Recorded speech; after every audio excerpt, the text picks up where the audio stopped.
On a le sentiment qu'il y a beaucoup de confusion quand on parle de la RSE dans notre contexte.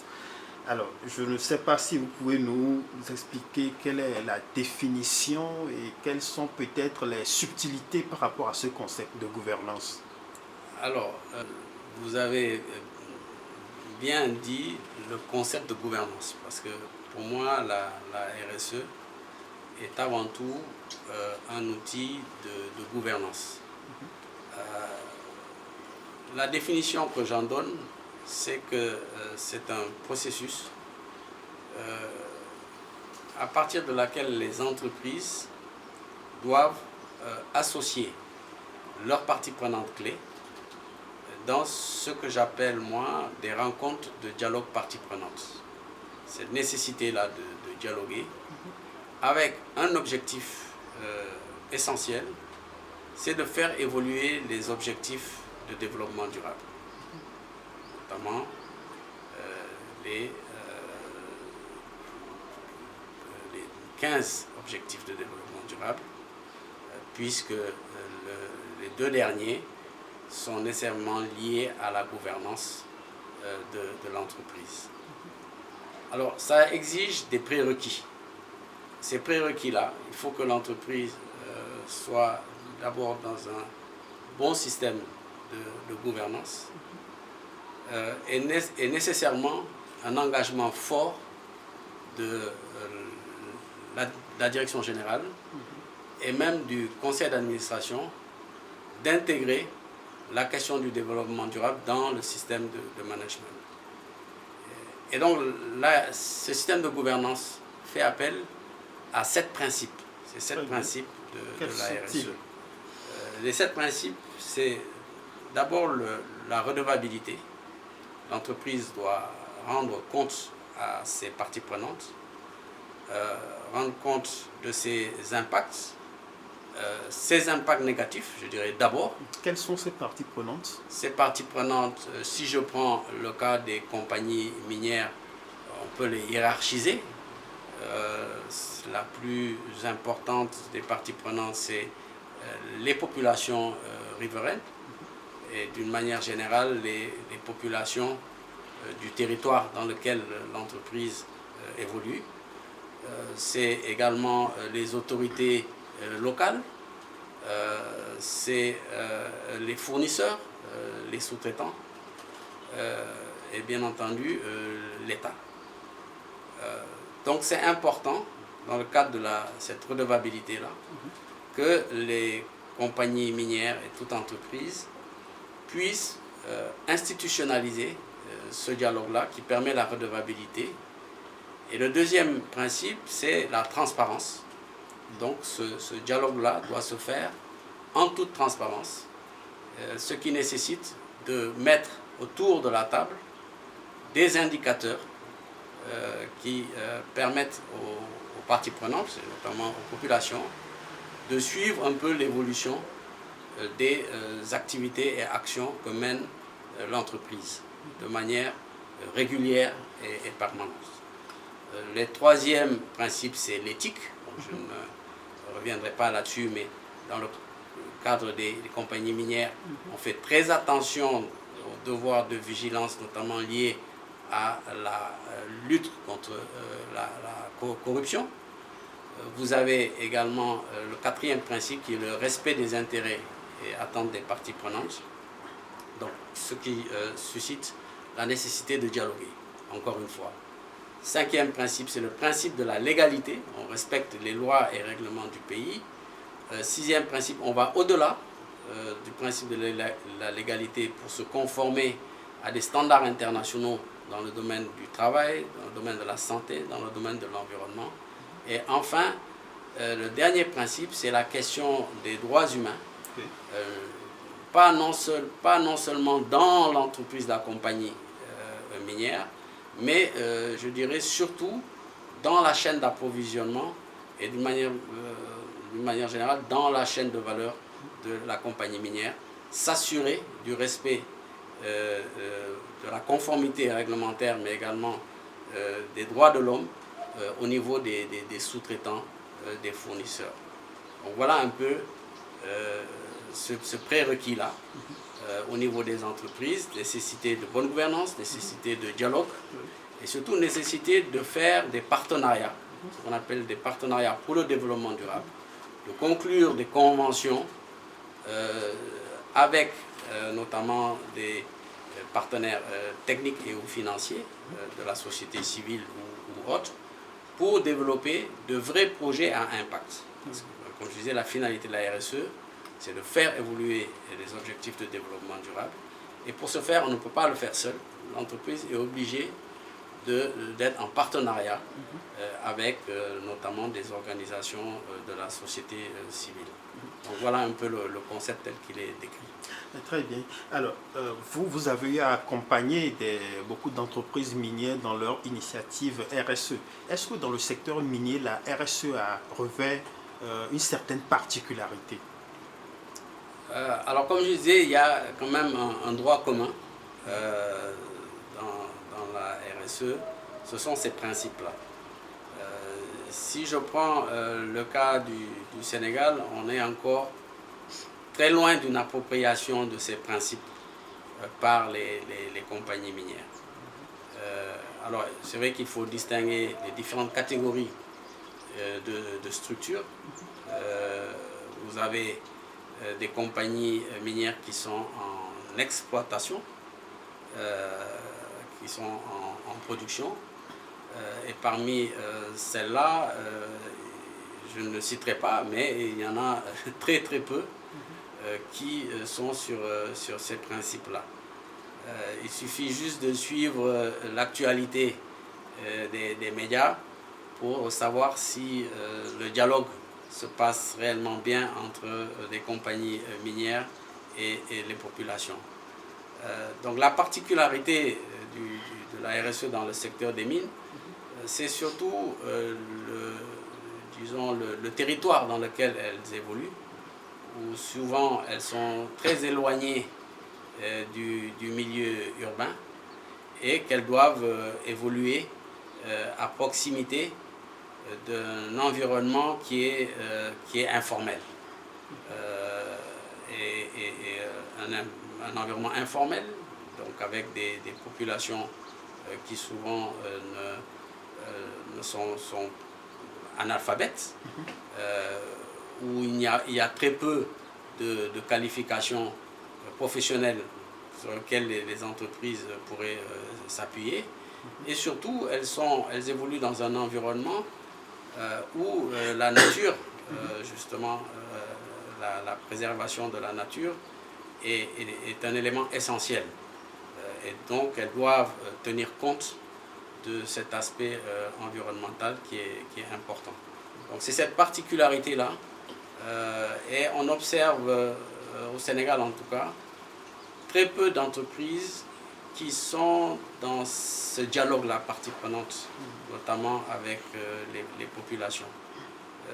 Ce qui est important, c'est qu'elles instituent des cadres de dialogue où justement on puisse prouver cette transparence et cette redevabilité-là. Alors, il me semble qu'on parle également dans le secteur des mines de RSE stratégique. De quoi s'agit-il concrètement? Alors, la RSE stratégique fait appel à cette notion d'analyse, ce qu'on appelle l'analyse de matérialité, c'est le point de départ. L'entreprise doit, dans un premier temps, regarder quelles sont ses parties prenantes.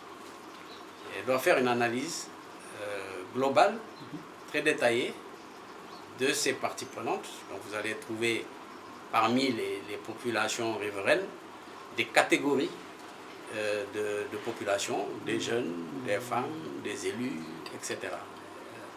Ce travail-là doit être également fait au niveau de ce qu'on appelle les enjeux du territoire. Chaque localité du Sénégal a des enjeux particuliers. Et donc ce travail d'analyse des enjeux doit être également réalisé tant par l'entreprise en interne, mais également par l'entreprise et ces parties prenantes. Et donc, si dans le cadre de ce dialogue-là, de ces rencontres de dialogue, l'entreprise et les populations maîtrisent, on fait cette analyse-là des parties prenantes et des enjeux, il est beaucoup plus facile de mettre en place ce qu'on appelle un plan d'action RSE, d'être dans l'opérationnalité.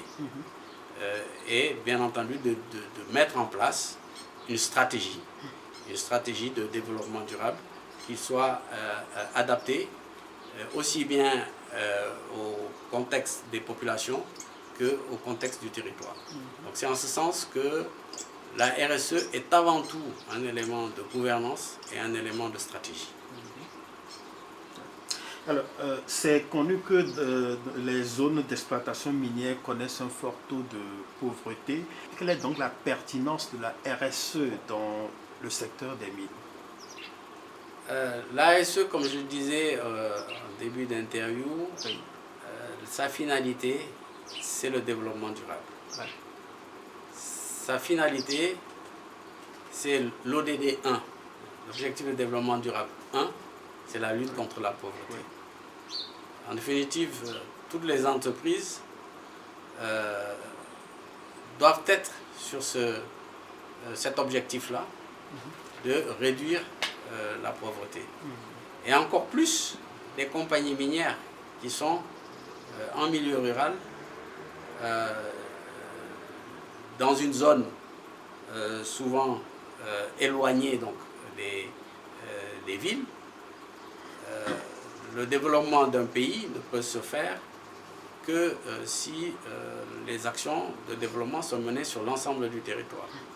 Et donc, dans le cas des compagnies minières, il y a cette nécessité-là, je dirais même cette obligation, de lutter contre la pauvreté, d'agir avec des partenaires techniques et financiers pour faire évoluer la question de l'éducation, la question de l'éducation, de la santé, la question du genre, la question de l'accès à l'eau, la question de l'accès à l'électricité des populations. Sans ce minimum d'action et de projets structurants, il ne peut pas y avoir de paix sociale et donc de développement harmonieux, aussi bien de l'entreprise que du territoire. Alors, Monsieur Barry, vous convenez avec moi que la RSE n'est pas encore entrée suffisamment dans les habitudes des entreprises au Sénégal. Mais qu'est-ce qu'on peut faire pour qu'elles puissent l'adopter, la comprendre et l'appliquer? Effectivement, c'est tout le but de ce que nous avons initié d'abord au niveau de RSE Sénégal, ça fait maintenant 15 ans. Mais depuis 2022, avec le Conseil national du patronat du Sénégal, on a mis en place un label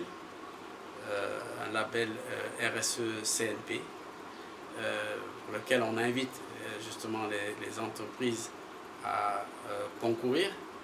Ce label est à 3 niveaux. Le premier niveau, c'est d'abord la formation. Plus on formera des directeurs généraux, des cadres d'entreprise dans le domaine de la RSE et du développement durable, plus on aura des entreprises qui connaissent cette RSE-là. Donc c'est le premier niveau de ce label, c'est la formation. Le deuxième niveau, c'est justement la compréhension, c'est dans cette formation-là, amener les entreprises à agir. Cette formation-action doit permettre à l'entreprise de se doter des outils de pilotage de la RSE, de manière à ce qu'elle puisse être dans un dialogue avec leurs parties prenantes, un dialogue performant, un dialogue efficace. Et donc pour cela, il faut qu'elle maîtrise les enjeux, aussi bien les enjeux des parties prenantes que les enjeux du territoire. Et donc cette formation-là leur permet aussi d'avoir ces éléments d'analyse de matérialité. Enfin, on revient toujours à la formation. C'est la formation qui va permettre l'action. C'est comment amener l'entreprise à contractualiser avec des partenaires au développement, des partenaires techniques, notamment des ONG, amener les entreprises à mieux collaborer avec des partenaires, encore une fois, que ce soit même les médias, les organisations de la société civile, les ONG, etc. Donc voilà un peu des axes importants pour faire évoluer cette RSE-là, c'est la formation. Et bien entendu, il y a le cadre juridique sur lequel aujourd'hui il faut reconnaître qu'il y a eu des évolutions. Dans le secteur minier et même pétrolier, il y a l'ITIE qui facilite en tout cas cette transparence-là et cette redevabilité-là. Vous avez aujourd'hui le Code des marchés publics qui a intégré la dimension RSE. Et puis vous avez de plus en plus, en tout cas des entreprises ici au Sénégal comme Endeavour Mining, qui met des exigences à ses fournisseurs, à ses sous-traitants, des exigences en matière de responsabilité sociétale d'entreprise. Très bien. Alors, est-ce que souvent ça vous interpelle de constater que certaines entreprises manifestement réduisent la RSE au mécénat? Oui, parce que je dirais que c'est mon cœur de métier aujourd'hui, c'est d'amener les entreprises à comprendre que la RSE, ce n'est pas le mécénat. Le mécénat, c'est une action. Vous n'avez pas besoin de mettre en place une organisation dans l'entreprise pour faire du mécénat. L'entreprise fait des bénéfices et elle accorde une petite partie de ces bénéfices dans des actions de développement durable. C'est du mécénat. Vous avez compris à travers la définition que j'ai donnée de la RSE qu'on n'est pas du tout dans la même dynamique. La différence, c'est pour moi le niveau d'impact.